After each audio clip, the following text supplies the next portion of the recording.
right. Good morning, everyone.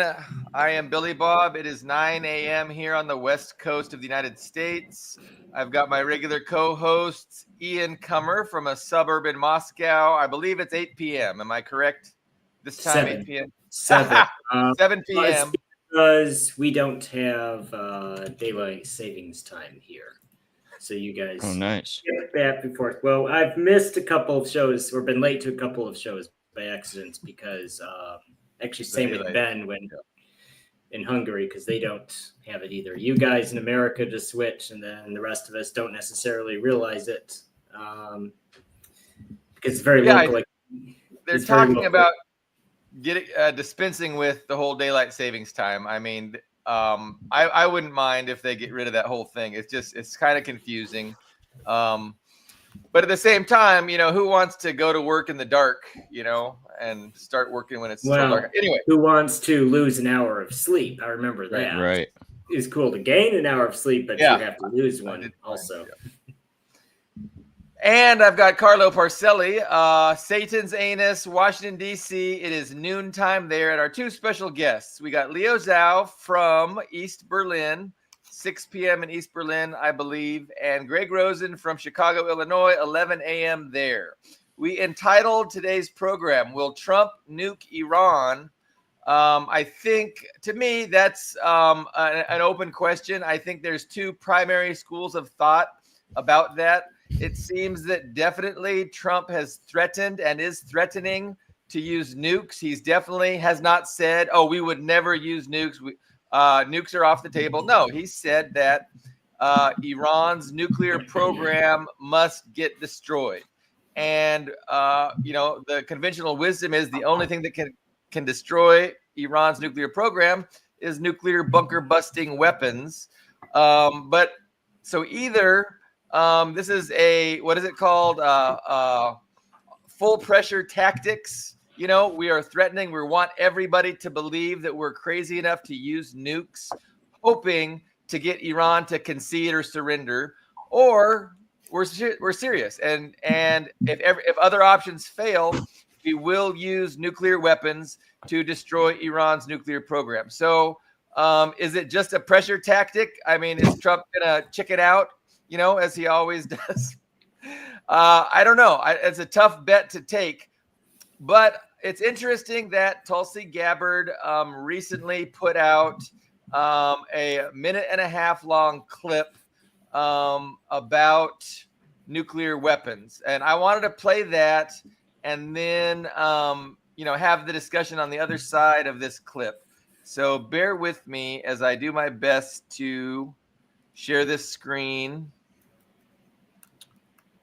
Let's see.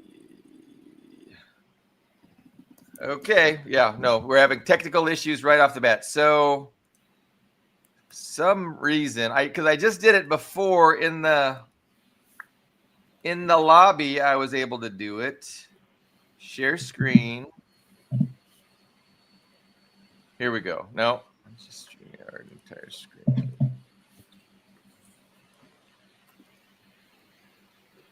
Okay, we're going to try this. You're going to see my entire screen, and I'm going to make this. Political elite and war. I recently visited Hiroshima in Japan and stood at the epicenter of a city that remains scarred by the unimaginable horror caused by a single nuclear bomb dropped in 1945, 80 years ago. It's hard for me to find the words to express what I saw, the stories that I heard, the haunting sadness that still remains. This is an experience that will stay with me forever.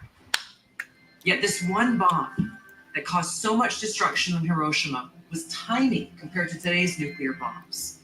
The bomb that was dropped on Hiroshima had a yield of just 15 kilotons of TNT, whereas today's nuclear warheads range in size from 100 kilotons to over 1 megaton. A single nuclear weapon today could kill millions in just minutes. Just one of these nuclear bombs would vaporize everything at its core. This is the reality of what's at stake, what we are facing now. Because as we stand here today, closer to the brink of nuclear annihilation than ever before, political elite and warmongers are carelessly fomenting fear and tensions between nuclear powers. We must reject this path to nuclear war and work toward a world where no one has to live in fear of the nuclear holocaust. Were you guys able to see that? Yes. Okay, good. We didn't just have a minute and a half of, because I wasn't able to do both. So, okay. So now I want to set up one more clip, and it's basically Trump saying, I don't care what Tulsi Gabbard says, right? So let me play that clip, and then we can, let's see. Present share screen. I'm going to share the entire screen, and I'll have to pull it up. So bear with me here.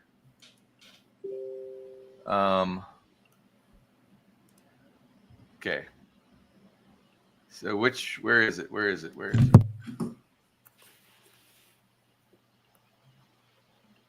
It's coming up. It's coming. Okay, right here.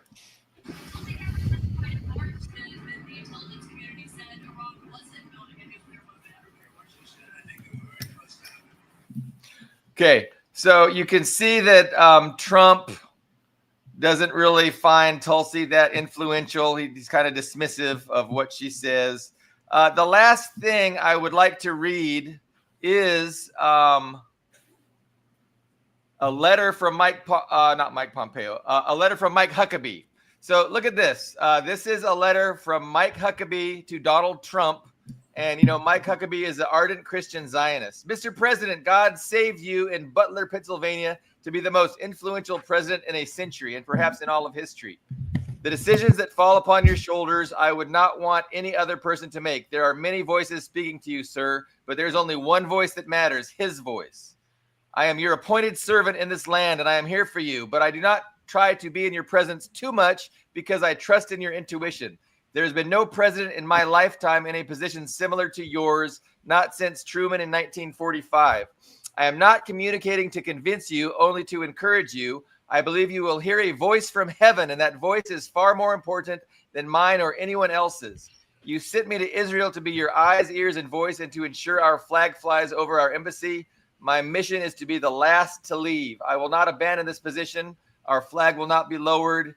You did not seek this moment. This moment sought you. It is my honor to serve you. So that is some real crazy messianism. It's Christian fundamentalism.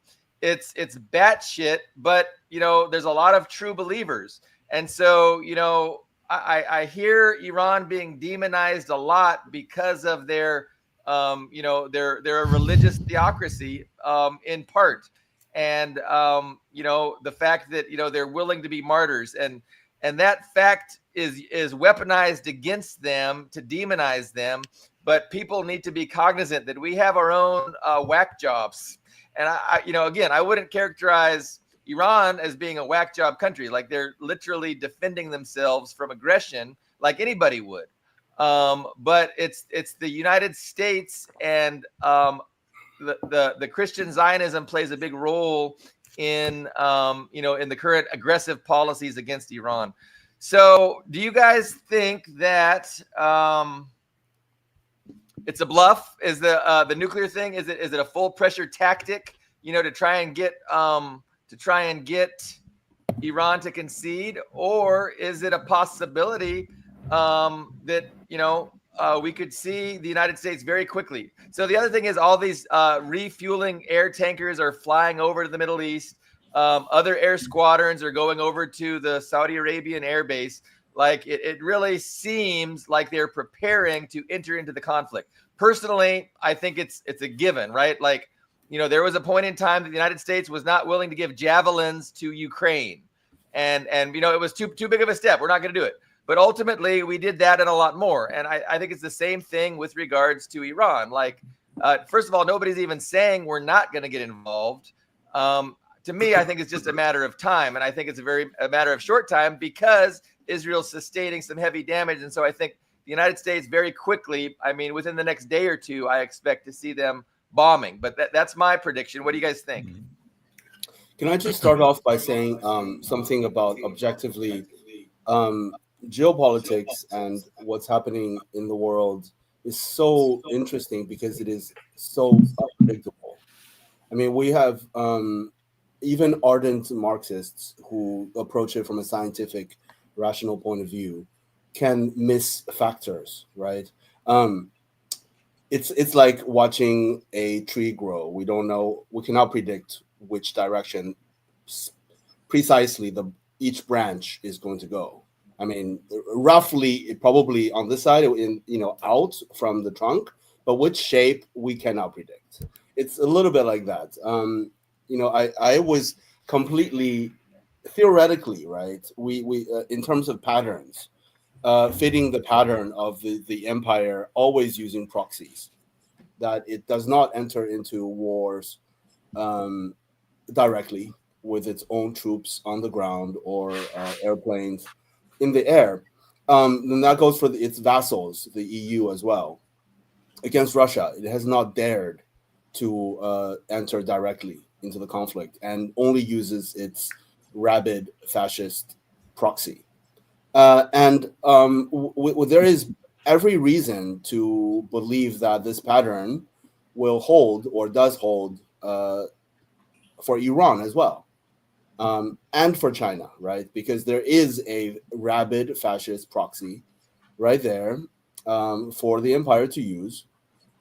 But there are always black swans, and they are so unpredictable.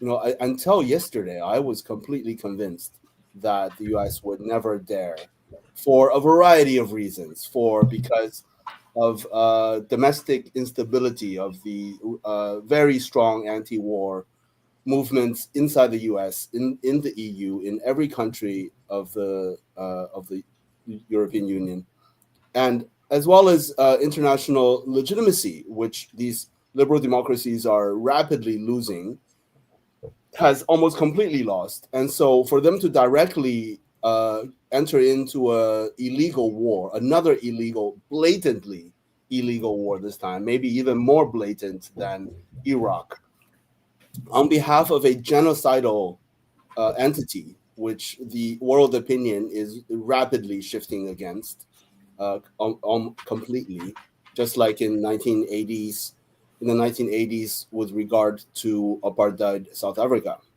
So all of these factors combined, there would be plenty of rational argument for the pattern of using proxies and no direct conflict holding. But yet, yesterday we see massive deployment. From what it looks like, absolutely, there's no doubt that the U.S. is going to enter directly and it's going to explode. Yeah. I still have doubt. So, I mean, I've been the naysayer on the Iran thing, especially with the nukes. And the reason why I said that is because if somebody crosses the nuclear threshold, I mean, it is a bridge too far. I mean, you can't, because basically it would be a direct message that the USA say, hey, if any ally of Russia or China, I can just nuke them out of existence. And they can't nuke us back because that country doesn't have nukes. Well, I mean, how else can Russia and China respond to that with war? Because it's suicide to not respond to that. It's you can't not respond to that. So that's my main reason. As far as conventionally intervening, I don't know, because the 2003 style Iraq invasion, I've a long time been in the position that's not repeatable. The American population is very war fatigued, and I think people who say, "Oh, it's a conventional invasion," it's not a walk in the park. If you even look at Desert Storm or the 2003 invasion, you're talking about 500,000 troops, which the Army does not have. You would have to mobilize reservists. You'd have to call in National Guards. That's at least a couple 100,000 people in the USA being mobilized, just like Russians were mobilized in the fall of 2022. I mean, these wouldn't be. I mean, these would be. These wouldn't just be civilians. They'd be reservists actually under contract. I think for the most part, so it'd be a little different than what happened with Russia, but still, it would not be popular regardless of which president did it. And also, I think now there's more of an understanding. I think we're a little less arrogant than we were about the nature of warfare now than we were in 2003 when we still had that. That fever from Desert Storm, it was just so easy. We took out Saddam. It was incredibly easy. I think people are a little less arrogant about that. They would understand there'd be serious casualties. It wouldn't be a cakewalk like that. Now, as far as the actors, I mean, I know it's. I mean, I generally agree with Leo on the use of proxies, but I don't want to deny actors agency. I think every state is an actor on a stage. Ukraine is an actor. Israel is definitely an actor. There's their own agendas, and the tail can wag the dog, because if you let these lobbies into your inner sanctum, they're going to have their own agendas, and they're going to try to get the king's ear. Say, hey, you should do this. Hey, you should attack these guys for me. You know, it's not. So my point on that is that's not a one-sided relationship. They're going to exploit it however they can. I will say Trump, I don't think he's easy to manipulate. I don't think he's particularly well educated, or he's not even particularly smart, but he's not easy to manipulate. The problem is when someone does successfully manipulate him, it can be hard to unmanipulate. If someone convinces him to start digging, it's very hard to be that second person to, hey, stop digging. He's like, no, it's the right thing. You can't manipulate me. I'm going to keep digging. That's Trump's problem. So in his first term as president, he was manipulated by that Obama era bureaucracy, because he didn't fire anyone. He kept mostly the same bureaucracy as Obama had. So that was the liberal establishment that conservatives always complain about. And what did they do? They manipulated him. Of course they did. He ordered, I think the most egregious case was when he ordered a large-scale withdrawal from Syria, and the Pentagon admitted later they actually just ignored it. They just didn't do it, and they lied to him, and they said they were doing it when they didn't. So this time around, he's like, okay, I'm going to fire the liberal establishment. He sacked tons of people. And I know, like, even a lot of people aren't happy. Oh, you can't fire these people. Well, you know, it's a good thing. I mean, these were the guys who have been ruining the world for the past 20 years. I don't feel sorry for them. Problem is that he cleaned out. It was kind of a out of the pot into the fire type situation. He got the ear. He still has these neocons. He's got and that's really the problem with his second. It's like there's always something wrong with Trump. It's never like a perfect Trump. There's always something wrong with them. So this time around, he's got these neocons. He's got this Rubio crowd. I think that's a big driver for why he's not out of Ukraine, because I think it's, what is it, Rubio's daughter? I remember Rubio's daughter is somebody's daughter is in Ukraine actually right now, running one of those NGOs making profits. So he's not out of Ukraine, and they're sucking him back into the Middle East. I mean, it's really not the liberal. I mean, I can't wag my finger at the liberals, say it's you guys who's Obama era liberals. It's more the neocons this time, because he didn't fire those people because they're in his team, as he thinks, and they want basically the same thing, just with slightly different flavor. So that's an interesting take. I mean, you're suggesting that, you know, Trump has a certain idea of what he wants to do, and he's being undermined by the people around him. But I've left. I don't know if he has enough point of view.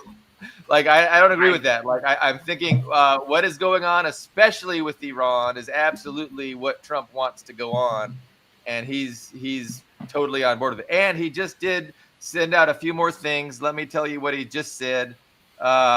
We know exactly where the so-called supreme leader is hiding. He is an easy target, but is safe there. We are not going to take him out, at least for now. But we don't want missiles shot at civilians or American soldiers. Our patience is wearing thin. Thank you for your attention on this matter.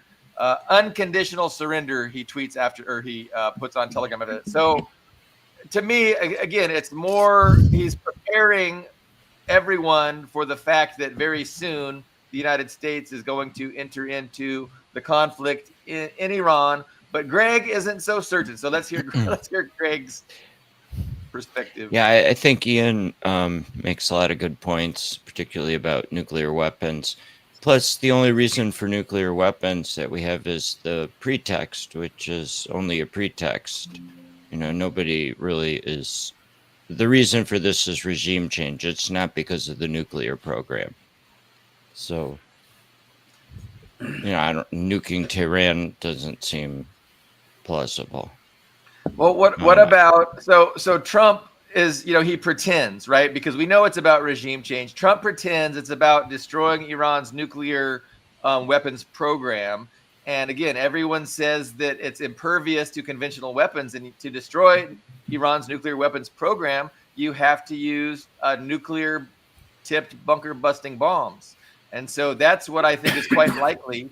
I don't think they're going to use nukes in civilian centers, but it seems that they're preparing to use them against the nuclear, the nuclear areas that are built inside of mountains, and there's 5 of them, including Fordo, and 4 others. So I think, to me, I think that's where I would bet is going to happen. That's what will happen, and we will see these nuclear bunker busting bombs used against these hardened nuclear facilities. But I mean, there's been an 80-year prohibition on doing that, which, like Ian said, would have a lot of really bad consequences to undo. And it's for a fake pretext, and that won't even necessarily regime change the country if you bomb those mountains, right? Correct. It wouldn't bring regime change. It would allow him to claim victory. It would say, we won. They really want regime change, but they'll settle for a win, turning Iran into Libya and ending the threat of any possibility of creating a nuclear weapon. So they could declare victory for sure. I had another point that escaped me. Well, because we have such a. Go ahead, Carlo. Thank you. There's an interesting connection between what Greg just said and what you just said when you mentioned Libya, because the general, I can't remember his name offhand, who claims to have gone into his superior's office and saw a paper on the desk of the 7 countries that were to be taken out. Wesley That Clark. includes Libya, Syria, Ethiopia, virtually the entire Middle East and a good portion of North Africa. And actually, Iran was the last country on that list to be taken out. And so that seems to register pretty well with what's going on. It was part of the of this global switch that was made popular in the 1980s by the right-wing think tanks. It's all going out of my head now. Yeah, and Wolfowitz's plan, right? So that this has been for a new kind of American carefully century. implemented over the decades, and it's been very successful so far. What this has to do, and without the use of nukes, it's been successful. So one might assume that you can't assume anything with Trump. You don't really know Right. whether he's in control of any of it at all. It seems now that he's been thoroughly manipulated. Though in a way, it's not fair to call it manipulation because he thinks he's doing well or whatever. I shouldn't assume what goes on in his mind. I mean, given the fact that he just had a parade on his birthday that no one went to. I mean, that's got to be tormenting him. So, but I think that can have bad consequences because you don't want to torment an ego like Trump's because you know what the result will be, and because I don't think he understands the consequences of using nuclear weapons. I don't think that was the thought that escaped me was to focus on the consequences of using nuclear weapons. And Right. in past shows, I've alluded to the idea that the United States is trying to get away from the rules-based order, right? They feel too constrained by the rules-based order, and they want to get away from it. They want to create new paradigms, new, might makes right kind of paradigms. And in that way, and for that reason, I think that, they're not opposed to dropping some nukes and putting the world on notice that shit has changed, and it's America, baby. We're back, and we're not fucking around. I really think that is kind of the whole attitude. Like the old the old way is done, and we're doing things a new way, and we have to, because we're under these tremendous threats. So they want to sow chaos. They don't want China to be able to continue to trade in peace and prosperity, right? They want to disrupt that. They want to disrupt everything, because that's how they see that they will be successful in dealing with these threats. And so a whole new paradigm of chaos where shipping just blows up and nobody even knows where it came, why or who. This is the kind of thing, that the kind of world that they want to create. And so in that way, I think dropping a nuclear bomb on Iran's nuclear facilities and saying, hey, we'll do what we want to do and we don't care about the consequences. Now, I could be catastrophizing, but to me, it seems like that's within the realm of possibility. That's how they're thinking, and that's the kind of world paradigm that they would like to go towards. And dropping a nuclear weapon would further that aim. You know what I'm saying?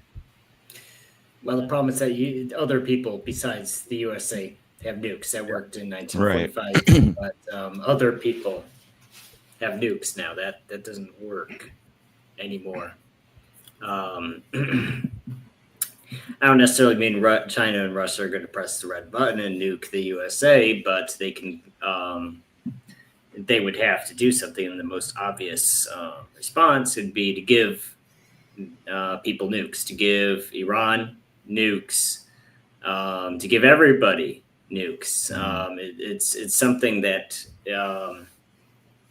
it's a genie that can't be put back into the bottle. I think even the opposition factions, to include Marxists, have internalized this idea that the USA can do things without consequence. But there are consequences, and maybe it's time for some consequences, because I think because the reality is Americans can go outside without being scared that the school is going to get shot up, or that a bus is going to explode, and maybe it's just been too much time of being away from real danger to understand that you can't do stuff like that to people. Yeah, speaking of black swans, I hope for a another kind of black swan. But anyway, go on. I think Ian has really good, important logic there, that, the not even rules-based order, U.S. dominance depends on lack of proliferation, which we've only been able to keep from happening by not nuking non-nuclear countries. Right. So the first time we do, as Ian said, why wouldn't every country get a weapon, which ends U.S. impunity? Yeah, and I mean, what are the chances that they will try and use nuclear weapons against these facilities, fail to destroy Iran's program, Iran develops a nuke, and then, isn't it really likely that they would use that against Israel, especially if the United States used nukes against them? So it's a very dangerous game. And so for that reason, I mean, I could be persuaded that it is high pressure tactics and it's a bluff. That's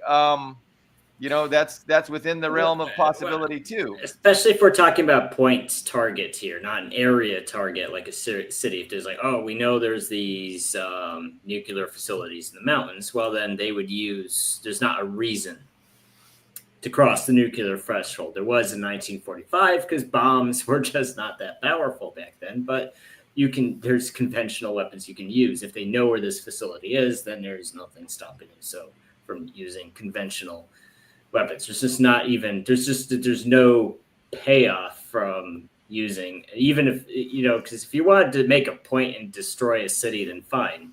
that's actually more arguable than I think the way the Scott Ritter crowd. I mean, again, I'm not saying they're coming from a bad place, but I think they're kind of hedging their bets a little bit, saying, well, they wouldn't nuke a city, but they might, nuke the nuclear facility. Well, then, if it's a point, if it's not a city, if it's just one facility, then why use a nuke at all? There's other weapons. Well, the argument would be because it's buried 1,000 kilometers underground, and that's the only thing that could penetrate that deep. But I don't know if that's true. I mean, there might be conventional weapons that could do it. And they talked about, dropping like what they did to get Nasrallah. They dropped a bomb. It created a crater. They dropped another bomb in that crater. It created a deeper crater. They dropped another bomb. And I want to say they dropped like 85 conventional weapons on Nasrallah's building. But Iran has air defenses, so they can't just do that. Well, part of what's happening right now, and I think this wasn't anticipated, is that Russia did give Russia gave Iran a lot of weapons that weren't publicized and weren't previously known. The Pantsir, which is good against drones and close air defense, they had those. So if you look at the news, I think that wasn't anticipated. And maybe part of the urgency is the understanding that once Ukraine has been resolved one way or another, the Ukraine question's been resolved one way or another, Russia can focus more on the Middle East because, there's just not a lot they can give the Middle East right now because they're so focused on Ukraine. But all those missiles being dropped on Ukraine right now, if there was no problem with Ukraine, they could be routed to the Middle East instead. So maybe there's this understanding that the clock's ticking, and after there's some sort of peace in Ukraine, those missiles could be sent to Iran. And I think that would actually solve the Middle Eastern question as well. If there was just such solid ballistic missiles and air defense, just what are you going to do at that point? And I think that's a big problem with this 5-day standoff or shooting match, not even a standoff, shooting match between Israel and Iran. Is the question of what are Iran's supplies, and is there anyone feeding them more supplies? Because with Israel, it's not a problem. If they run out, that's not, they don't lose. They just get more because they have all of NATO. They have, 30 something countries willing to send them more. But with Iran, we don't know what they're getting. So it's a war of attrition at the moment, and we're like Ian said, only 5 days in. It's hard to know who is getting the upper hand.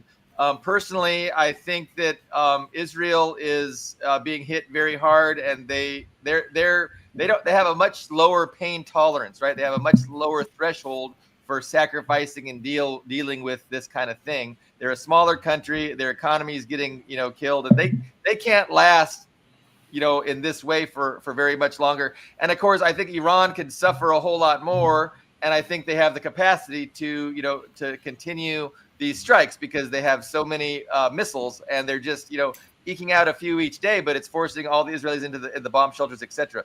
The point is, the United States, I think, for this reason, is going to enter as soon as possible because they understand that a war of attrition benefits Iran. And so they need to, put their finger on the scale and definitely do their utmost to help Israel and to get Iran to capitulate or surrender, and declare victory somehow. And so I think that's what they're going to do. And I think that at the very least they're going to start bombing with conventional weapons. What do you guys think? Like they might not use nukes against these nuclear sites buried deep in the mountain, but they'll definitely use, I think, conventional weapons wherever they think are going to be most effective to winning and getting Iran to capitulate, or at least to decapitate the leadership and hope for regime change. And ultimately, like Trump said just a few minutes ago, we're not going to get the leader, but we can if we want to. Like, I think that's totally on the table. Again, that's like when they said, we're not going to give javelins. Like, we know how that works. What weapons are they going to use against Iran, and which weapons would not incur American casualties? Right. Because yes, with strategic weapons, with missiles, you can fire them, and it doesn't matter if the missiles get shot down or not. But if you're talking about these F-16, F-18, and F-35 mounted weapons, where you have to get somewhat close to the target, well, they can be shot down. So what? So are people going to accept? Are Americans going, even Americans who like Trump, are they going to accept American pilots being killed in Iran? I don't think they are. I'm extremely skeptical that they are. I mean, especially since Israel has its own military, and Israeli pilots being killed is, frankly, to Americans not a big deal. It's a meme on Facebook. Oh, this poor Israeli pilots died. It's different from an American pilot being killed, even if that Israeli pilot had an American passport, which, from what I understand, about a third of their pilots do. It's a large number of them are dual American citizens, but it's still different. I think there's nothing to be gained by directly entering the war. They can just give weapons to Israel, and Israel risks its own skin to deploy those weapons. I think that's much more likely. Plus the, promise from Iran, which people tend to believe, that they will attack all U.S. bases in the region and the oil production of the Gulf countries, and maybe close the Strait of Hormuz. So, that's a lot of costs for, like what Ian's saying, what is the gain? And I mean, the U.S. just failed to be able to deal with the Houthis, right? So And we're supposedly running very low on air defense missiles for ballistic missile defense. We also have to recall. Isn't that the biggest question? I mean, go ahead, Carlo. No, I just want to say, none of us here, and Ian included, but to a lesser extent than me, for instance, can parse what weaponry is available and what the different levels of nuclear weapons are available to not only the U.S. side, but of course the other side, and also the U.S. is already, as far as, and I believe this when I listen to people who know far more about the weaponry itself and the way these things unfold by listening to them, because they've been on the inside. I don't say that being on the inside is necessarily a good thing, because I hear a lot of stuff by being permanently on the outside. I understand better than they do, oddly enough. I mean, at least I've had better predictive powers. But I will say that they claim that that the U.S. is already involved, deeply involved, and there was, I think it was Trump himself who talked about U.S. pilots, and he seemed to be saying that there wasn't going to be any boots on the ground, that it was one of these things that could be done once again by bombing alone, which we've known, at least the general layman has the impression, has not been successful, a successful tactic by the U.S. By the U.S. government, well, for a long time, and even actually boots on the ground. You can go back to Vietnam, that was not successful, and you can go back to the proxies, like the Contras, that was not successful. So the thing is, we really can't tell what they can bring to bear, what the U.S. and Israel can bring to bear on Iran, and that that kind of I like to stand back a little bit when I think about that, because it's not in my field of knowledge. So maybe can I pose a question to the group? How about if we game this out? What if the same fate as Syria befalls Iran?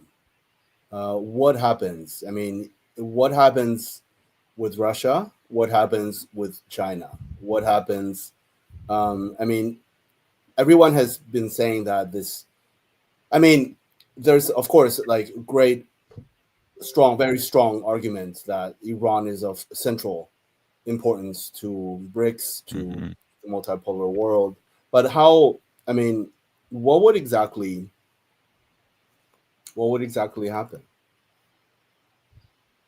If what? If there was an attack, a direct attack against Iran, or No. maybe If the same fate that If regime change, if they're successful in their regime change, or they turn it into a failed state like Libya, or Syria. Mhm.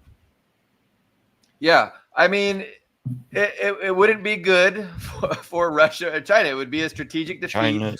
Yeah. Yeah. China would, gets 10% of their oil.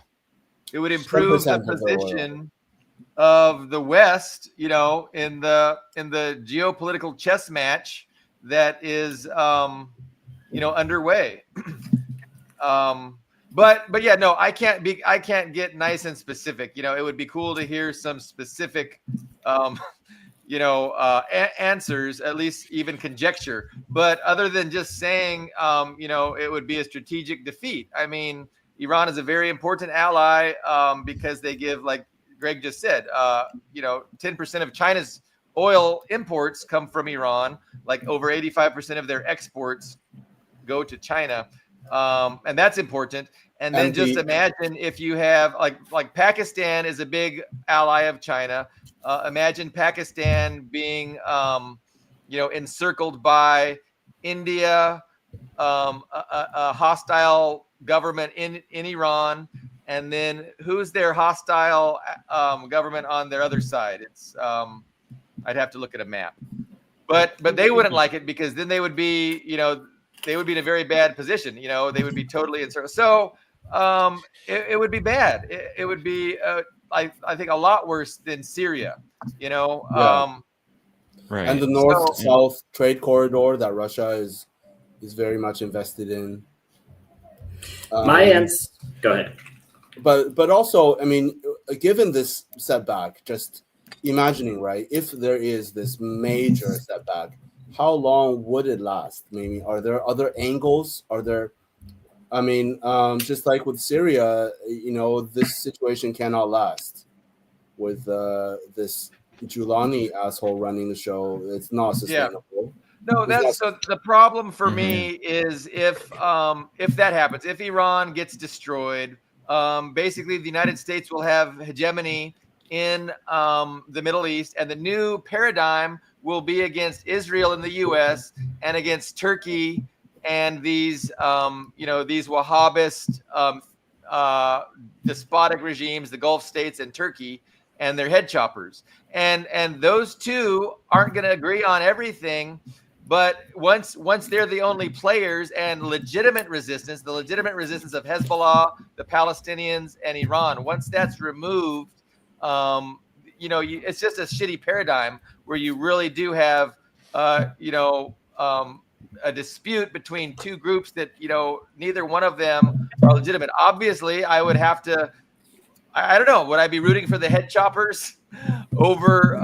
But what kind of a tension would there even be? I think what we would see is the whole Trump initiative. What's his initiative called? Abraham Accords. So the Abraham Accords would be implemented, and there would be no resistance to that. And the United States and Israel would be the regional hegemon. Turkey would have some influence, but they're a bit farther away. And in that kind of a scenario, it's just bad for the people of the region, and it just would solidify imperial control of all those resources, all those governments, and those markets. And it would be a defeat for legitimate resistance. So, I mean, I hope not to see that. Well, I think Leo's right when he almost automatically projects the situation going in Iran being related to the situation with Russia and China. I mean, that's obviously this hostility to Iran has been intensified by the fact that Iran is now part of BRICS. They're very close to China and Russia trade wise. And I think that's what's led to the open, almost irrational hostility. I mean, you want to talk irrational? We can go back to the Megiddo and the last battle that what's his name, the congressman who mentioned earlier, he used to be in Mike Huckabee. Huckabee, right? He's now ambassador. Huckabee is wrapped up in. For them, that's for those kind of Christians, that's a delight because it conforms to all of these absolutely crazy beliefs that they have. And that all of these prophecies, as they selectively drawn them from the Bible, basically, have now come into fruition, and we're that close to the end of the world, where all the righteous people, after everyone has died, all of their bodies and souls will be raised up into heaven, and all of you people and myself will be dashed out into hell. There's a level at which there's actual genuine belief that is going to take place. So this can get pretty crazy. If they're right, I'm pretty sure I'm going to be up there with them and not here with you guys. Oh, yeah. I've noticed that. You and Joseph Stalin. Right. So let's see. Ian dropped out for a sec. Hopefully he'll be right back. I did want to talk about China. I mean, I like how we dealt with the whole question of what's going to happen. And the biggest question is, is the U.S. going to start bombing Iran? If they do, will it be successful? How will Iran respond to that? Will Iran start attacking, U.S. bases and oil infrastructure? And if that happens, that's huge, right? That's World War III kind of stuff. That's global economic collapse, right? Sorry, I cut out for a minute there. But yeah, I mean, following Leo's gaming this out, that tells us that Russia and China are very unlikely to allow this to happen. Right. And as it could be a segue point, China's condemnation of Israel and official statement of support for Iran. How in diplomatic history, how significant is that? How much of a uncharacteristic move is that? I mean, has China actually come out to explicitly support Syria before? No. Anyone directly in a conflict, in the context of a ongoing conflict? I don't think so. So that's probably pretty significant. And the closest I can think of is when Trump was threatening North Korea, and China said they would defend them. Right. So I want to answer the question on what would the collapse of Iran mean. I would say it was. I don't disagree with the other opinions here, but I think for the Middle East specifically, it would set the Middle East back by 500 years. And I'm not exaggerating. There were 500 years, like literally five. It would set them back by 500 years. The reason why is because Iran is the only nation the exception besides Turkey, the only modern nation state in the Middle East, including Israel, because Israel is not a real nation state. It's like it's a tribe. There's one tribe that says we are superior to everyone else. Everyone else is Untermenschen. We're the master race. So Israel is, they parade themselves as it's a colony too. Right. Yeah. But Iran is one of the world's it's not just a nation state, it's one of the world's oldest nation states. They had a nation state when Europeans were still Saxons and Franks and all these guys putting war paint on and fighting the tribe next door. So I don't think it's likely that the USA or any Western power is going to break the Iranian state. Because, I do love Arabs. I've been to the Middle East several times, not even just is for bad reasons, just to visit them. But their states are still family affairs. You take out, it's one man or one family. You take out the Husseins, Iraq collapses. You take out the Assads, Syria collapses. You take down the Gaddafi family. Libya collapses. That's the unfortunate thing. They still think in terms of family and personal, bloodlines. They still think about that. There's that joke, this is like, why do you hate this guy across, down the river from you? Well, he stole our camels, 200 years ago. We're still pissed off at him. But, the Iranians still think in terms of nation states. So like even when Saddam invaded, he thought, well, their government collapsed, their military collapse will just be a cakewalk. Well, no, because even people who didn't necessarily like the Islamic Revolution still said, well, we're being attacked by a foreign invader. So they all came together. So these just ad hoc militias of villages coming together. They had no training, no military. They still came together and pushed back the invaders, because Iran is, in every sense of the word, a nation state. And I think even most Western people say, oh, well, it's just this, blah, blah, blah. It's a dictatorship, blah, blah, blah. Well, it's not true. So I don't think...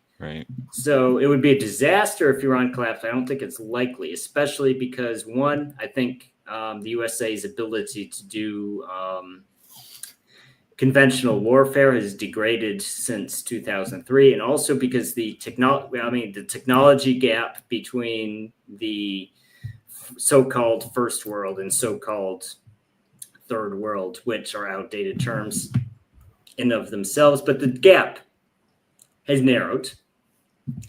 I just don't see it happening. I agree with that. Yeah. I mean, I don't think they're going to successfully regime change or destroy the government of Iran. I think they've been preparing for this for a long time. And even if a war of attrition, including the EU and the United States, is being waged against Iran, I think they can hold out and they can, survive. But they might do it by collapsing the global economy and by blocking the Strait of Hormuz, by destroying U.S.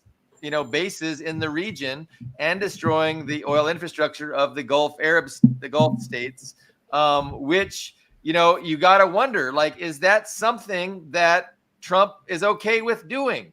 Because that's the question. Like, if he attacks Iran, he must be okay with that happening. Right. And it's hard to imagine that Trump is okay with oil prices skyrocketing and, the global economy collapsing, probably the stock market taking a big hit. Like, is he okay with that? All and the allies. Risking Iran nuking Israel? Like, that's a risk. Like, if you go after Iran and try and destroy them and maybe use nuclear weapons against their nuclear facilities, like, that's what does Iran have to lose by retaliating as much as they can? And so if you're going to try and, get Iran to do that, like, I'm not sure they want to, but if we see them attack Iran, which seems like they're going to do, clearly they're okay with all of the above, or they're willing to risk all of the above happening. And that just shows you the gravity of the paradigm change that's taking place in our world. And you got to appreciate that. Like the Iranian official said, what happens to those riots once gas prices hit $200 a gallon? Right. Yeah, I mean, I remember too when right after October 7th, the U.S. sent a huge amount of military hardware out there just to keep, intimidate everybody. This could be similar too.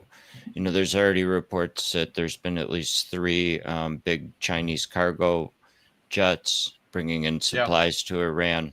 So it could be intended to, curtail that as much as possible too.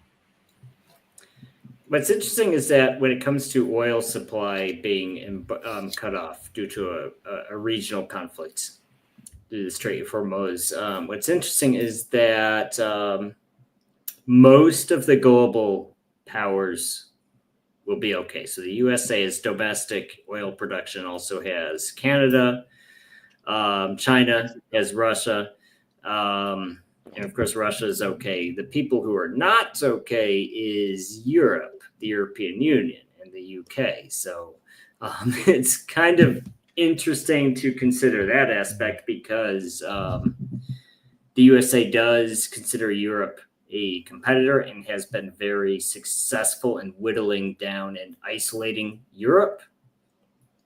And what's really interesting about that is that when I talk to Europeans, they're oblivious to this because, I'll point out things like in the early 2000s, the combined GDP of the European Union is almost equal to the USA. Now it's half the USA. And now it's doing even worse now that they've been isolated from Russia, which was their main source of criminally cheap energy. And so if they get isolated also from, I don't even know what Europe would do if the Middle East just got embroiled in war and there wasn't really much. Well, oil I'll tell you what, there. they would have to buy very expensive United States exports, and they still suffer. Well, but there's that not would enough. make the United States very happy. And yeah, I don't put it past. I the mean, United States. this will drive the shortage will drive prices high for everybody, very high. Yeah, but For the sure. crucial thing about Europe is they don't have a pipeline because USA has this domestic supply and Canada. There's that pipelines from Kazakhstan, Russia to Kazakhstan, so China will be okay. There's no pipelines. There's not really, it's surprising. There's a surprising lack of pipelines out of the Middle East directly to customers. So, yeah, there is an open market, right? I mean, a futures market, so Europe can, compete and drive the price up and get it high enough that they can get what they want to buy.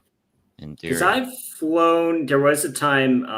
This was when was this? This was 2016. I actually flew by helicopter over the Persian Gulf, and it was actually, no photo or video can really do it justice. This is just like it's just this full of tankers. It's just like as far as hundreds. Any direction you look, there's at any given moment there was hundreds of tankers in all directions. So just all of that trickled to a stop. Yeah.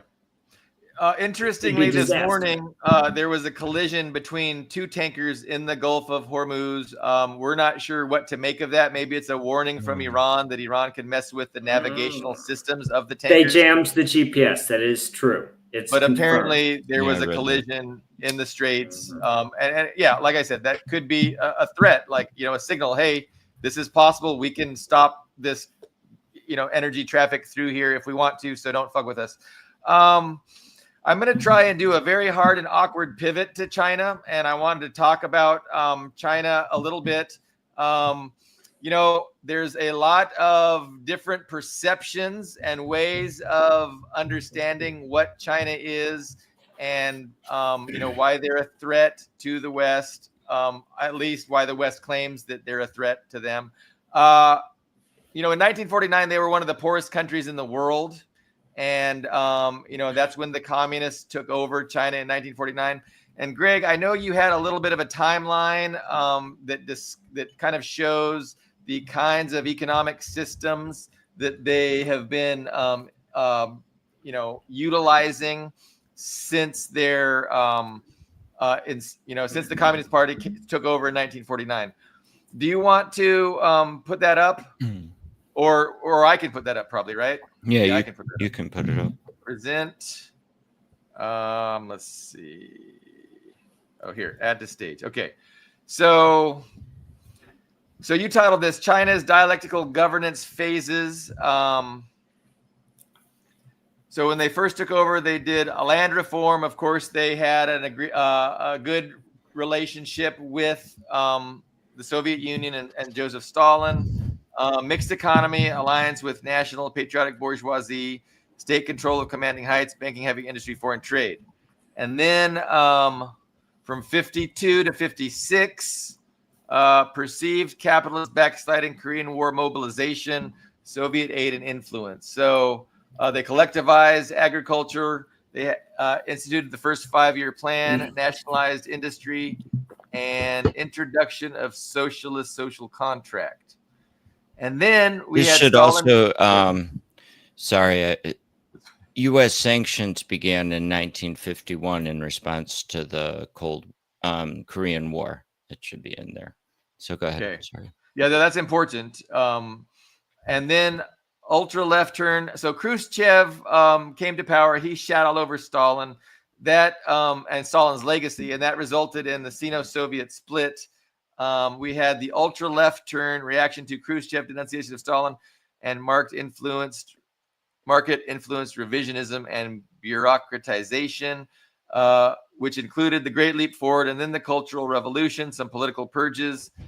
So that went on from 56 to 76. Then we had Deng put in some reforms from 78 to 2012, which included market liberalization, destruction of social safety net and iron rice bowl, special economic zones, technology transfer agreements, socialism with Chinese characteristics.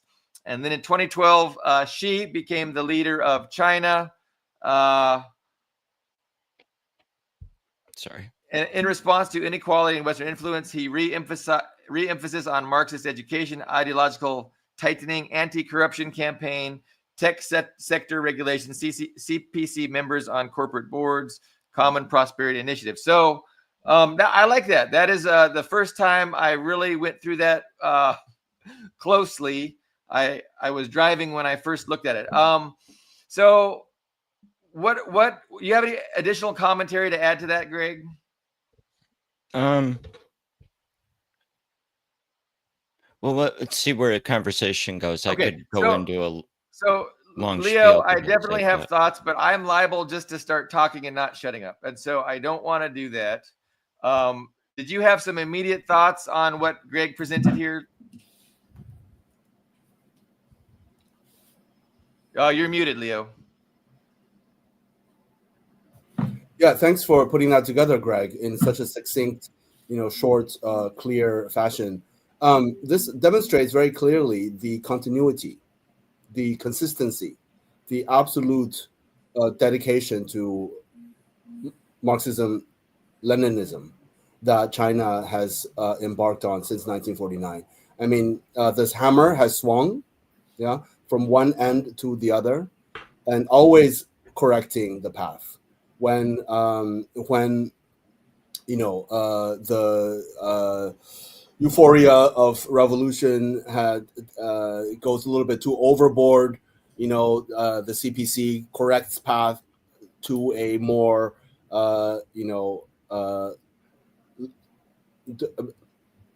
anyway, in every step of the way, the CPC has corrected path. And so we see a great continuity, a continuity which mirrors the colonial capitalist sphere, right? There has been nothing but continuity. Liberalism has shape-shifted, but it continues the same proto-fascist, rule of minority, and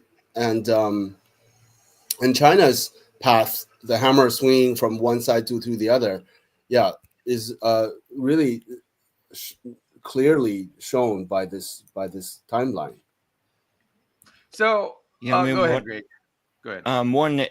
There's a lot of kind of angles you can look at it through. One very clear driver of these pivots is the level of siege, starting with the U.S. sanctions in 51, and then worsening with the Sino-Soviet split. You see more of a left siege, kind of autarkic reaction. And then after the detente with the U.S., there's a swing to liberalize, and political liberalization, economic liberalization, and U.S. pivot to Asia is coincidental with the shift back left and tightening politically and move back towards more autarkic type economics. Yeah, maybe we can. Okay, Billy, go on. No, I mean that's it. So me and Greg have a little disagreement over Marxism, and so Greg Greg is someone who perceives what China did to be, he's supportive of China's reforms, but he does say that it was it was a move away from socialism, right? So in Greg's understanding, what China did was a move away from socialism, and I argue with him. And my basic point is that like Deng asked, well, what is socialism? I mean, if we're going to define socialism just as the abolition of private ownership of the means of production, yes, they moved away from that. But I would argue that socialism is more. Socialism is the effort and it's the effort and the pursuit of a global socialist system. And to do that, you have to destroy the global capitalist system. So in my thinking, what socialism actually is, what Marxism actually is, it's the struggle against the unipolar capitalist system and the effort to replace that with a global socialist system. And so in that way, any tactic, any strategy that is successful in displacing capitalist, hegemony is the most Marxist thing you can do. It's the most socialist thing you can do. So we just have a different kind of perception about what socialism is, what Marxism is, and different tactics. Or is it a non-socialist tactic, or is it a socialist tactic? I would argue that the reforms, the liberal reforms, allowing China to have access to Western markets, Western investment, Western technology, those were Marxist reforms. That was the Marxist thing to do, because ultimately it's what's successful in creating a global socialist system, and it's displacing the global capitalist system. So I would argue that's the Marxist thing to do, and then Greg would argue that it was a shift away from Marxism. So you're both right. Well, sure. Let me jump in. I like that. I mean, no, I'm Greg. I apologize. I definitely did just speak for you, so don't let me do that. Go ahead. Yeah, I mean, the definition of Marx is socialism is abolishing private ownership of the means of production. I mean, I think this is part of a socialist project still, and Soviet Union did this, China's done it, and twice arguably they've had some degree of capitalism present. Yeah, I mean, I say it's a rightward move on a socialist development path with risks and benefits. And okay, can I jump in? Yes, there are at least two things to say about that. One, the original Marx, the word that Marx used was not abolition. The word Marx used, the German word, is Aufhebung. Aufhebung is a Hegelian concept. This incidentally, I just from social media from Yu Yen Lee. It's a Vietnamese Marxist. She just was saying this. Aufhebung is a Hegelian concept that means to negate, but also to preserve and elevate all at once. So it's not destruction, but transformation.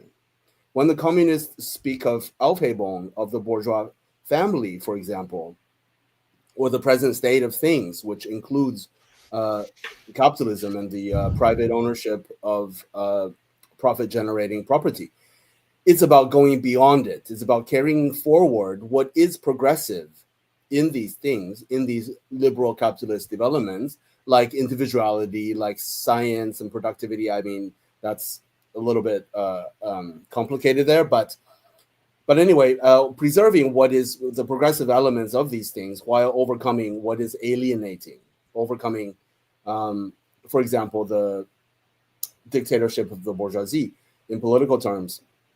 So I think this is useful, and that's number one. And then number two, this is why we have Lenin, right? Marx died in 1870s or something like 1880s, and he did not live long enough to see the world, to see imperialism develop into such a high level, to such a level of strength, global domination. And so this is why we have Lenin. Lenin theorized socialism as the path towards communism, towards the total abolition, actual abolition of class, of ownership of profit generating property, of money, of the state, right? We have a stateless Star Trek world. So socialism is the path towards that. And on this path, we have the dictator, we have capitalism, right? We use the bourgeoisie towards our goals. That's why one of the stars on the Chinese flag of the 4 small stars, which follow the big star that represents the CPC, is the national bourgeoisie, right? We need the national bourgeoisie as well in this phase of historical development of humanity, of global society, right? Of economic organization.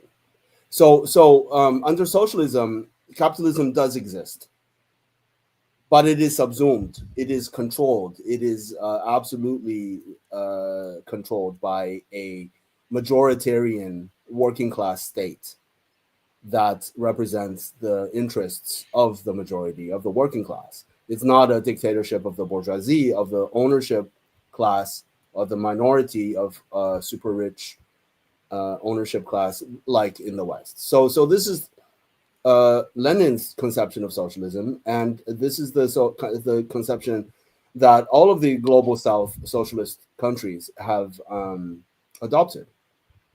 I mean, let me refine what you're saying a little bit. So I've been reading about the NEP and its evolution and the Soviet system. I mean, Lenin was pretty clear as he saw it as a temporary retreat, and Stalin viewed it as similar, and then became worried about it because he thought the capitalists were reasserting themselves in various ways, the kulaks in particular, and then the capitalists he thought were starting to corrupt the government and society and the party. So Mao similarly thought it called I think capitalism a cancer starting in like 1952 or 53. And so that's when he started moving to socialize. And then after Khrushchev's secret speech, one of Mao's response was the 100 Flowers campaign, which was a big open up to intellectuals in particular to start criticizing the party and what was happening.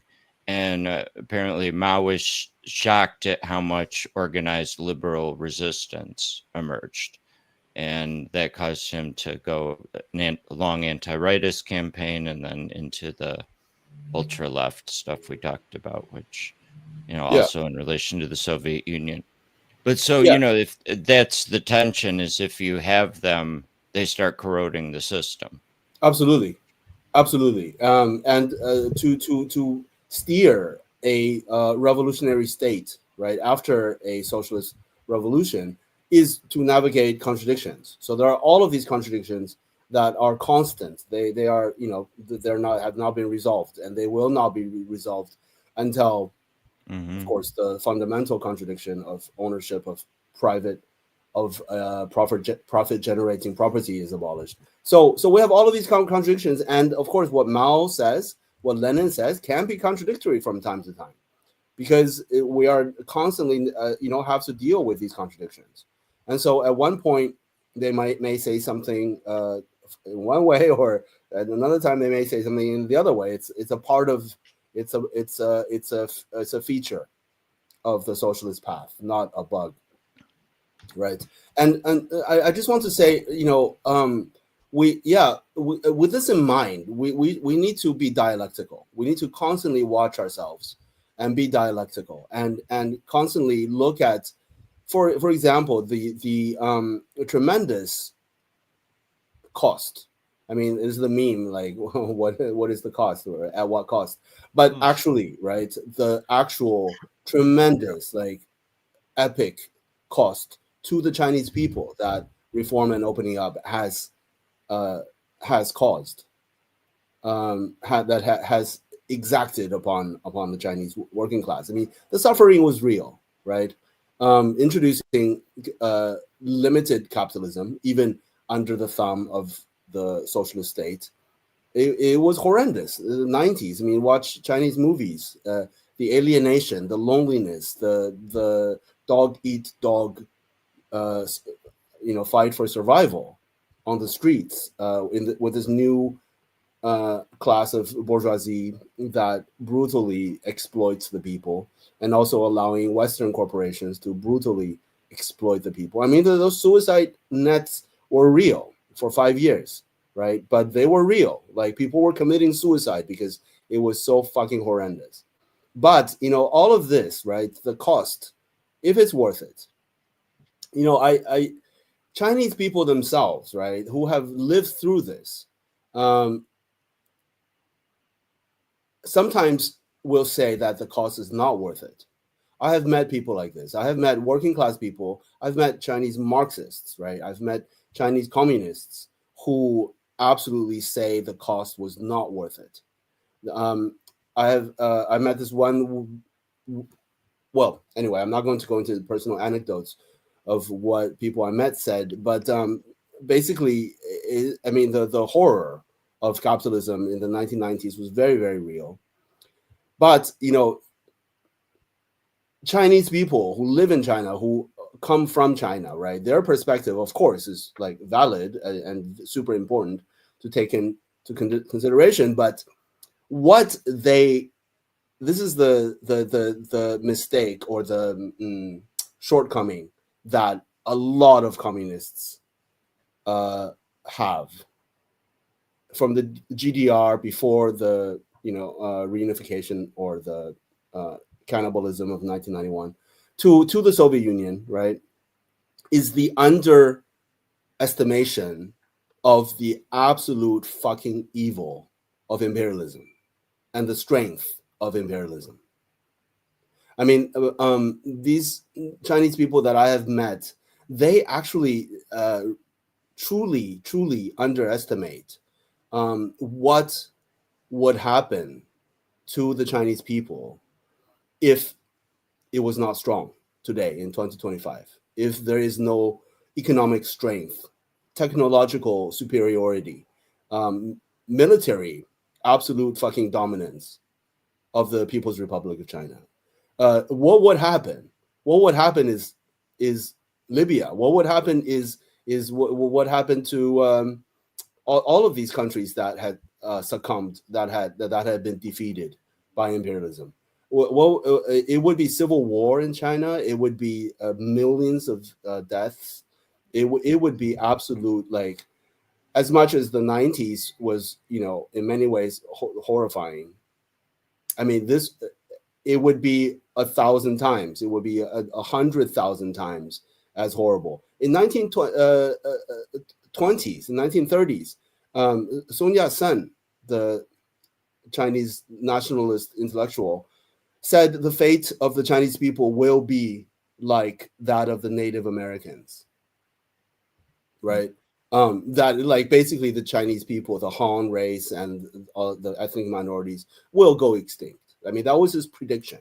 Things were headed that way until the series of events that led us out of that fate. But it's ever present, this danger, the danger of imperialism. If China is not strong today, China would face another 1,000 years of humiliation, like we cannot even imagine. No, absolutely. And I haven't had an opportunity to kind of give my 2 cents. I like to push back on a couple of conventional narratives that I think are widely, embraced, but I think are kind of wrong. And then I have just an overall perception of what China has accomplished and how we should perceive, China's history. So, I mean, of course, in the West, there's all kinds of lies meant to undermine China, demonize socialism, demonize China's leaders. But what I like to point to is that there's, not really a big conflict between Mao and Deng, right? So I do like to talk about what Leo mentioned at the beginning was the continuity. And so, not dismissing, the list of economic changes that Greg, demonstrated in, in the first, the bullet points that we looked at. I would just say that, changes are driven by the material conditions.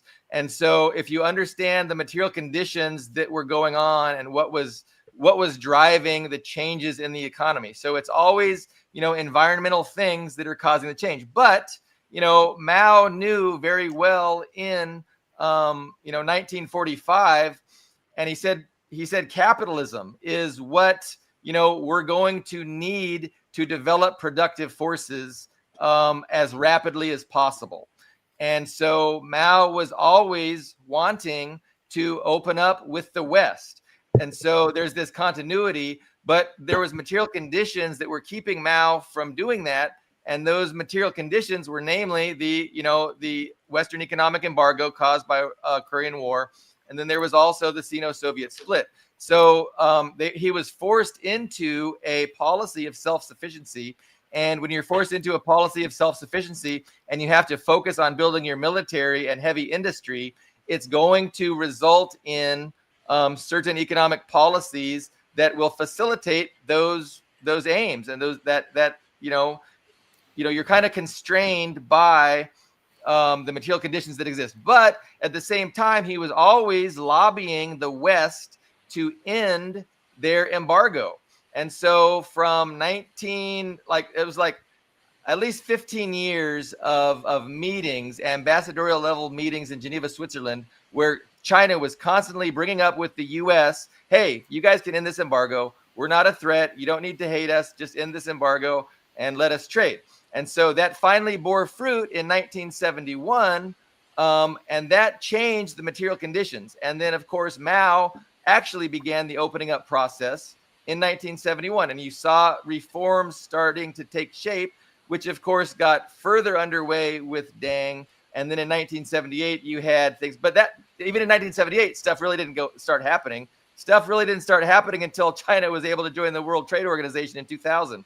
And then you can even argue it wasn't even until 2007 that the change really started happening. So it's a long process, but ideologically speaking, I think everybody was on the same page that it's going to be better for China if we are able to, harness capitalist mode of production, harness Western investment, and that's going to give us the strength and the not just the strength to resist any attacks from the imperialists, but it's also going to most efficiently raise standards of living, benefit people's lives, and pull people out of poverty.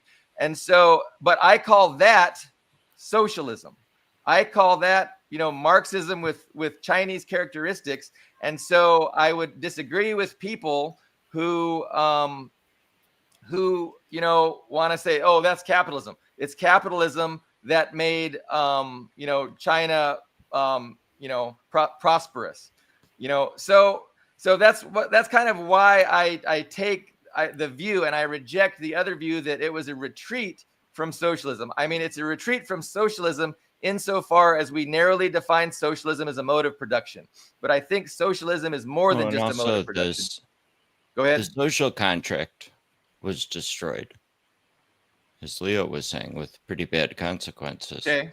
Yeah. I don't know. I would argue about the bad consequences. I mean, I look at China now. I look at their prosperity, and I would say the social wealth inequality exploded, right? I mean, wealth inequality. There was no health care. There was no health care. One at a time. Let's do one at a time, Greg. Yeah. So so your first objection. So we're having a disagreement. I'm saying that we're saying we're not having a disagreement. We're saying that the social contract had good there's a progress, and each stage has negative effects that the next stage has to deal with.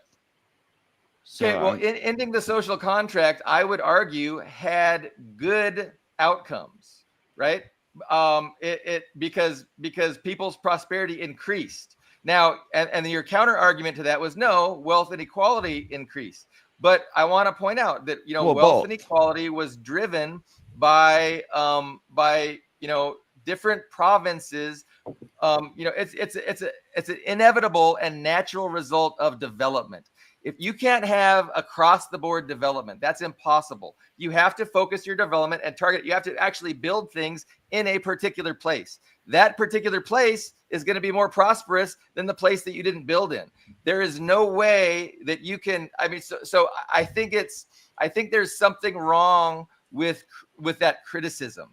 That it is not a criticism that's rational. You can't criticize them. Well, inequality, right? I mean, well, there's inequality is inescapable when you're developing. So that's not a legitimate criticism. It would be a legitimate criticism if people in the rural areas weren't also seeing their quality of life and their prosperity increase. But of course, they were at a very quick level. And right now, prosperity is increasing for rural people faster than it is increasing for urban people. So that has been true since the 80s. Yeah, but yeah. Say that again. Rural people, that has been true since long before as well. So again, I just kind of I don't know. I reject the perception that that you're embracing that it's a move away from socialism and there was negative consequences to these decisions.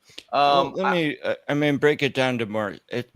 There's right and left that have the meaning. Left is more egalitarian. Right is more hierarchies. Right. During Mao, there was a hierarchies based on ownership. Well, and other privileges, and power, potentially. Yeah. But let's not say all hierarchy because every indigenous society had leaders, and they were not based on ownership. But anyway, go on. Yeah. Well, I mean, like one of the things I read is that it was hard to get if you were a farmer to make more money during Mao's time. There was payment and work points, I believe, then of currency in the rural areas. So there was, like Leo said, the agricultural areas and rural areas grew a lot once they started having the ability to grow their own crops and make money from it. That was energizing. I lost my train of thought. Oh, so yeah. Go ahead. My general point is I see continuity, and I see the changes that people point to and try and interject ideological differences and blaming these ideological differences for the changes that we saw take place. I argue the changes that we saw take place with China's economy was due to material conditions and the needs of the nation, and not so much. I think that there's ideological continuity from Mao through Deng through Xi, and I think that ideology is Marxism. It's socialism, and I think the changes that we've seen weren't driven by ideological differences or ideological disputes, but they were driven by sometimes internal political rivalries. No doubt there was internal political rivalries, but predominantly for material conditions and outside threats and outside factors that forced them into first an economy of self-sufficiency, and then after dealing with that and talking the West into ending their embargo, you saw an opening up process begin, and you see today what I've shared that Mao quote with you and from 1945, and today's China looks very much like what Mao was opining for in 1945, and so. I just kind of reject all the people that say, well, Deng was a capitalist and Mao was the true socialist. And now China's capitalist and they're no longer socialist. Like that's the kind of thing I reject. And I also want to reject. I think so. In a way, Greg, your argument a little bit supports that way of thinking. And that's kind of why I reject it, because you kind of concede it. Well, it was a move away from socialism. And I don't know. I think that's true. with a very narrow definition of socialism, and I kind of reject that narrow definition of socialism, and I want to put forth a larger definition of socialism, which is, to replace the global capitalist system with a global socialist system. That effort is the effort of socialism, and any tactic, any strategy, even one that embraces capitalist markets and the capitalist mode of production, is the socialist thing to do if it furthers the socialist interest. So your counter argument is that's not really what Marx said, and I don't have a counter argument. I mean, I don't think this is not socialism. I'm not arguing that. Okay, well, I apologize. Yeah, I think you're both right. So, yeah, I mean, I called it dialectical phases because I think it is an attempt to get to socialism and navigate both internal and external contradictions back and forth, because there is no one simple path. Yeah, let's just say, but we can all agree that Xi Jinping is doing a great fucking job. Yes, I can agree to that. The Gini coefficient has been going down in China since he took power in 2013. Anyone can go look at the Gini coefficient. Yeah. No, they recognize that was a problem because, like you guys alluded to, the inequality, and that was definitely a thing. But it's a thing that's inescapable, right? You can't develop, especially so rapidly, across the board everywhere equally. Like, and suggesting that they should do that or could have done that is just preposterous. Like, sure. Development has to take place in certain areas, and that's the areas that are going to benefit the most. So you have regional inequalities. They're driven by regional inequalities and high costs of living in certain regions. And so, there's a low cost of living in the rural areas, of course, and then a super high cost of living in Beijing and in the big cities. Yeah. And uneven development was identified as a major problem of reform and opening up since the very beginning. And so their shared prosperity initiative includes developments and infrastructure, investment in rural areas to exactly address the inequalities. So, Absolutely. They've identified it as a problem and they're working on it, and they're successfully working on it. Just like if Iran collapses, China will successfully deal with that setback. It won't be the end of the world. It'll be a definite setback. It'll be an obstacle that China is going to have to overcome. But the thing is, you just have to appreciate what China has been able to accomplish and the things that they've set in motion to understand that there is no way in hell the West can contain China or, weaken China or destroy their economy. Like China is literally unstoppable. Like they are the future. And it sounds like I'm making a tenet of faith. But if you, I don't know. I would recommend, I don't. One post I had like years ago was like 5 articles from Godfrey Roberts just explaining what China has accomplished and how rapidly they have set things in motion and their development. And it's going to blossom. It's going to bloom. It's like you got the stem and then it's coming, and like there's no stopping that. It's a force that is uncontainable, literally, and it's going to be really good for the world and for the United States to invest so much effort and propaganda and death and destruction into this futile effort to try and stop that from happening, because it's going to mess up the wealth, power, and privilege of wealthy Western elites.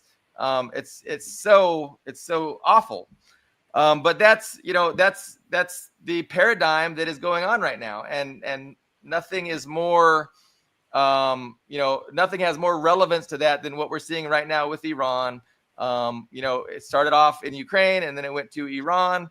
And Ian, sorry to bring you into this conversation, but I'm pretty sure it's gonna, they're gonna turn their target on China, and we're gonna start seeing stuff in China once we get and maybe not. Maybe they're gonna fail in Iran and they're not even gonna try. We'll see. They're trying to put. Go ahead. Yeah, a surgeon just performed surgery in Egypt and the patient was in Beijing. I mean, this is a level of connectivity. Was it the other way around? Was the patient in Egypt? No. Okay. The Chinese doctor was in Egypt for some reason. For reasons I don't know. But the patient was in Beijing, and the Chinese doctor. I didn't know Egypt was so technologically advanced. Well, I mean, this hospital. I mean, maybe I don't know what the particular circumstances are, but it was a Chinese doctor and it's Chinese technology. I mean, there's a super computing installation that China is building with a series of satellites. A supercomputing constellation, quantum computing constellation that will be orbiting Earth. I mean, that things like the thorium. I mean, we don't need to go on. Anyone interested can look at the just mind-boggling, like incomprehensible things that are happening right now technologically in China. But anyway, I just want to say, like, what a socialist country's system will always have a lot of points of criticism that people can criticize. There would always, it's not perfect.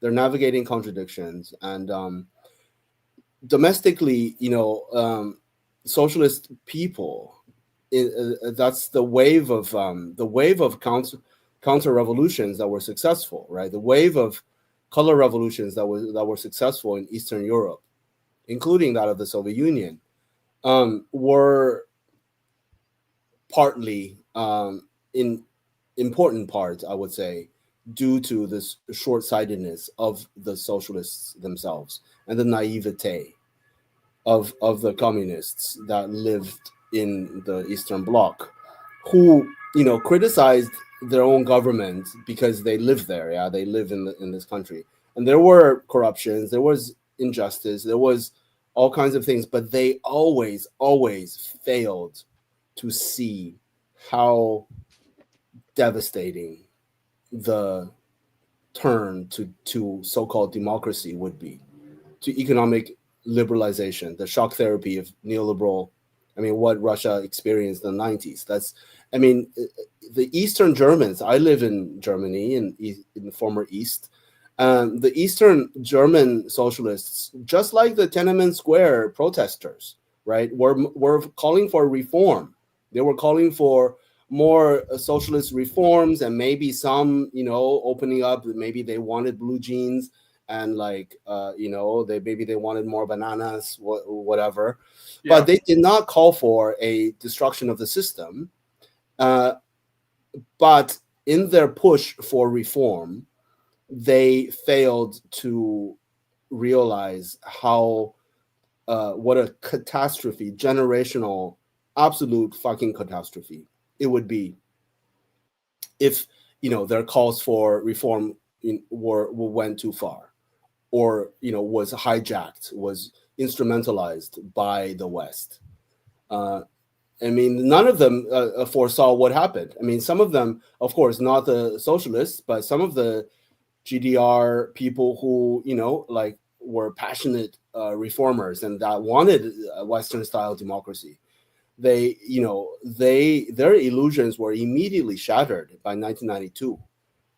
When the commission of I forget what the name of the organization was called, to redistribute the East German states' assets to private entities, selling everything off.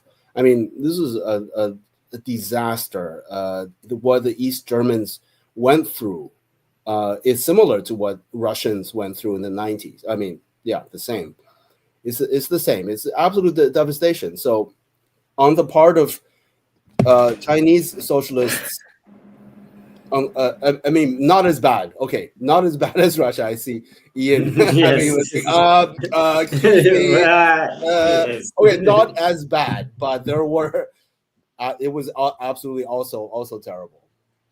Yeah. So Andrei Volchik wrote a great article. We sold our soul for plastic bags.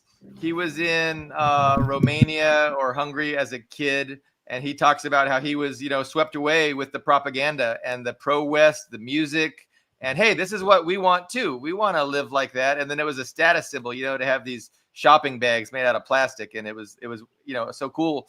But he didn't appreciate what they actually had, and everybody kind of bought into this liberal lie, and it was a propaganda coup, Hollywood fantasy siren song, as Tim Robbins calls it, just to say, hey, look, we can have peace and mutual prosperity and liberalness and consumerism, and you'll be just like us. That was the lie that was sold. And then, of course, the intent behind that lie was to conquer and dominate and exploit. And so, for instance, in Poland, the Catholic Church had all of the lands returned to it, and now the Catholic Church is the number one landowner in Poland. And the Soviets, of course, had what's that word? Expropriated all of the lands and did land reform with the Catholic Church's land holdings, and they got it all. The Catholic Church got it all back. They thanked Pope John Paul for his services, his anti-communist services, by giving the Catholics back all their land that the Soviets had expropriated. But it was very bad in Russia. Obviously, Poland was meant to be the showcase, right? So the West heavily invested. Jeffrey Sachs tells this story that the West heavily invested in Poland, and he lobbied that we do the same for Russia, that we give Russia the same economic support. But he says he was dismayed to realize that wasn't what they were going to do, that they saw Poland as they were going to treat Poland like the showcase and give them all the Marshall Plan aid, whereas Russia was going to continue to be the enemy, and we were going to work to break Russia apart and steal their resources. And so that's why we're not going to, undercut them with all these loans, these billions of dollars in loans, etc. But it was really bad for Russia, and Putin has done a tremendous job, and that's why he's so popular, because he's really increased the living standards of the Russian people. What is this? John Paul II was number 2. Okay, I stand corrected, I'm sure. But we know who I'm talking about, that guy with the fancy red shoes. Well, with the Poles, Poland has always been very good. Well, maybe not always, but 1993 onwards, they were very good about advocating for themselves. If you look at the net takers and the net contributors to the European Union, you'll see that Poland got a huge amount of aid. And actually, that was the same after World War II also. Poland's got a huge amount of aid to rebuild. And in the 1990s, they also got a huge amount of money it was mostly German and French money that they used to rebuild. As far as Russia, yes, I think there was this hope that they would be a partner, that they would be an ally of Western countries, of the USA and the European Union, of Germany. Of course, that wasn't the case. Yeah, it was a lie that was, Gorbachev believed and Yeltsin bought into, at least to a point. But by that time, by the time Yeltsin was there, Russia was too weak to, do anything about it. So you guys are very polite and listen to me ramble, and I feel like I was talking a lot about China and my perspective. Do you guys have more thoughts on the China thing, or even areas of disagreement? Well, I just on a personal note, when I was growing up, after my reactionary parents brought me to the United States, when I was a teenager, I was embarrassed of being from China, being from such a poor country, such a poor, underdeveloped country. I literally had only found out what a telephone was a few years before moving to the U.S. And I have to say, now I'm so proud of my people. So proud that it is literally the hope of humanity, objectively speaking. But I also want to say that this same fate, that China is the path that China is on. what China is like today, what China is doing today, all of this could be India. It could be Japan. I mean, the Marxists in Japan in the 1920s and 30s were considerable, were pretty strong in the 19th and 20s and 30s. That were anti-fascist, that was anti-colonial, that was anti-capitalist. They could have won. I mean, if things happened in a different way, Japan could have had a successful socialist revolution and avoided World War II. I just want to make the point that it's not anything to do with Chinese people.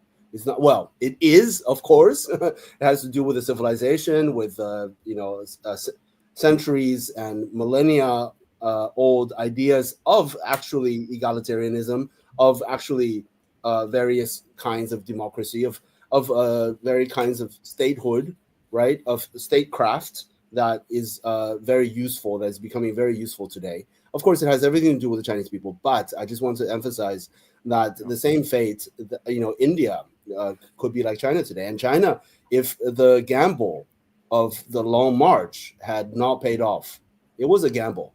Mao Zedong absolutely did not know that it would succeed. The Kuomintang could have won, in which case the national bourgeoisie would be in power and would be collaborating with the US, with the UK, with all of the imperialist countries.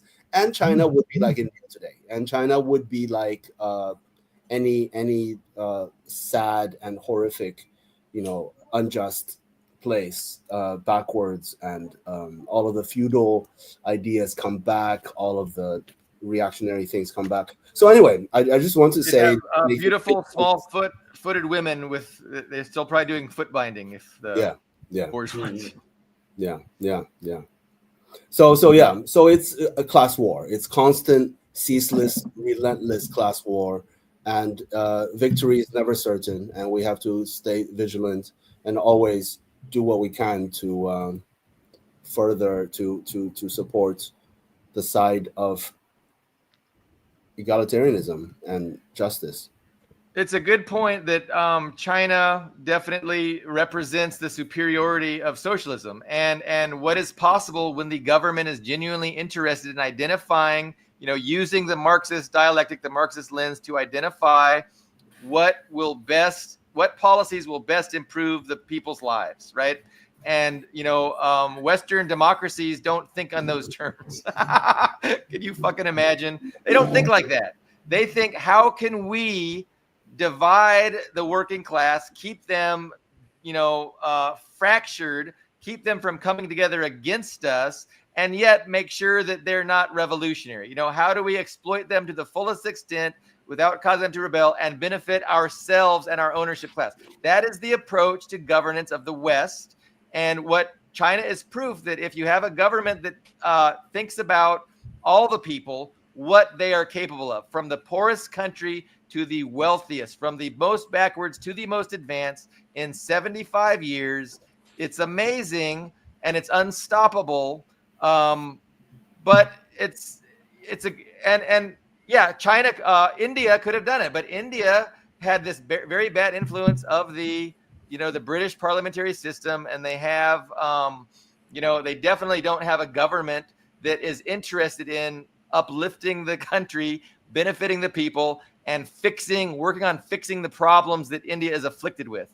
A series of historical and mainly historical, I would say, conditions of India, of having never truly unified like China had, and also having been colonized physically completely by Britain for 200, 300 years, whereas China only had 100 years of humiliation. India had 300. And I mean, speaking of India, there is a really racist documentary going around called "India is the Worst Place on Earth," I believe it's called. And I mean, I don't endorse it, and I felt like I needed to take a shower, but I couldn't look away. I started watching it, I couldn't look away. It was just awful. Today, right now, on the Ganges, there's dead bodies floating down the river. There are dogs eating corpses in India right now. There's birds eating dead people as we speak. It's got problems. It's got huge problems. There's so many problems. and the Indian people, like the Indian government, isn't interested in addressing them. What the at Indian least government not- is interested in, is using that, using these conditions to fuel ultra nationalism and to fuel this like absolutely hollow and fake sense of superiority in Indian right wingers, in this like absolutely counterfactual, absolutely fantastic fantasy, like take a Delulu times 1000, right? And there's also another documentary I would recommend. It's from an Indian, maybe Marxist actually, but definitely a leftist, called "Why Everyone Hates India," and it talks about this, how these conditions are actually used by the right, by the BJP Hindu fascists to bolster this fake kind of bravado, this pomposity of that you see with Indians online, the right wingers. Yeah, it's crazy. Greg, you're such a good listener, and it's probably because you're a professional psychologist that you're a good listener. But do you have any thoughts you want to share? I'm always talking over people, and I feel Can you tell me what my problem is, Greg? I don't want to know my problem. It's better if I just remain oblivious. But any thoughts, overall general thoughts? Iran, China, India, Greg? I'm sorry to put you on the spot. That's okay. No, I'm pretty bereft of thoughts at the moment. Okay. So no, Greg, I appreciate this discussion. I mean, we're an hour and 51 minutes in. I don't know if we should just maybe end it here, but it's very interesting times. Iran, I mean, we're gonna find out maybe before Friday. If I expect the United States to join in before Friday. I don't think they're gonna wait. This war of attrition, it's battering Israel. Israel is I don't think gonna be able to continue to take this, and so they're gonna demand that the United States intervene sooner rather than later, in my opinion.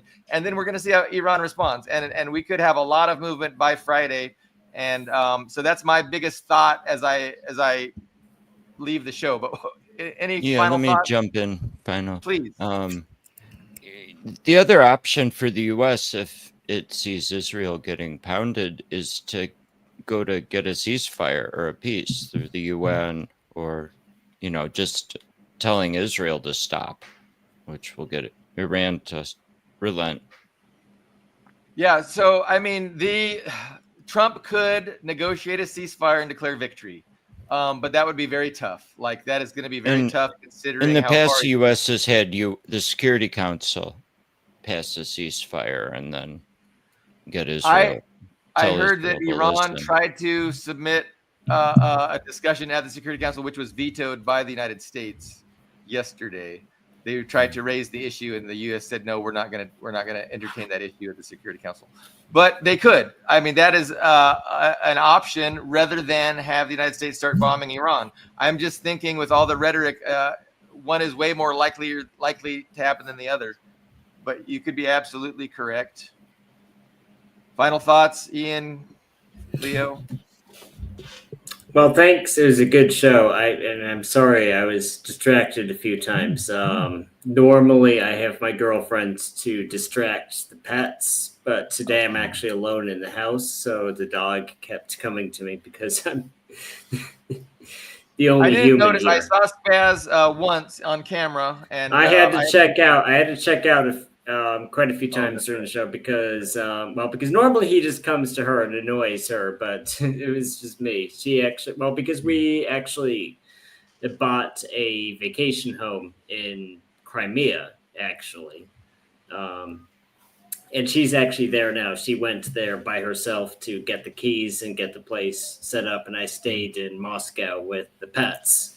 Okay. Yo, party at Ian's, bro. Yeah, party no, I can't. Yeah, right. Yeah, it's a party here now. Yeah, so it's me, cat, awesome. and dog. And the dog is he's a needy guy. Normally normally he goes to her during the show. But No, I mean all of us are coming to Crimea to party. Oh yeah, there you go. Yeah, there you go. Party in Crimea. Well, that's what the NATO guys were saying. They would have a party in 2023. They were saying summer of 2023. You can find the Not that kind of party, real one. Yes.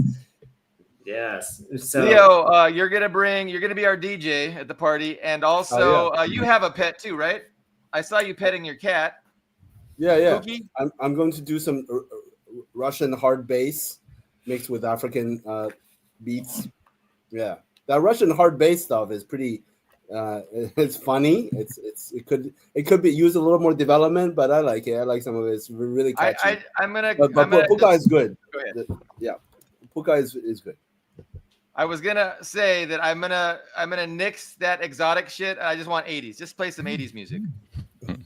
Yeah, there's 80s, amazing 80s African music that never gets played ever. Okay. Like that's I tell you, like 1,000. I will entertain it, but that's not exactly what I had in mind. But I'll try anything out. Yeah, I'll send you some 80s stuff. You will recognize it as 80s, but it would sound like things that you know, except like once you get into it, you would realize it's 1,000 times better. Okay. I lack any kind of artistic taste. Carlo is always the art aficionado with an opinion on all things art. No. Everybody can. No, music. I have opinions on music. Everybody knows what's good. Like ultimately, if you have enough time to, Anyway. Greg, Leo, we will have you guys back soon. Ian, I hope to see you Friday. I'll be here Friday. Until then, let's raise our fist in solidarity. I'll see you guys then. Thank you very much. Solidarity with Iran.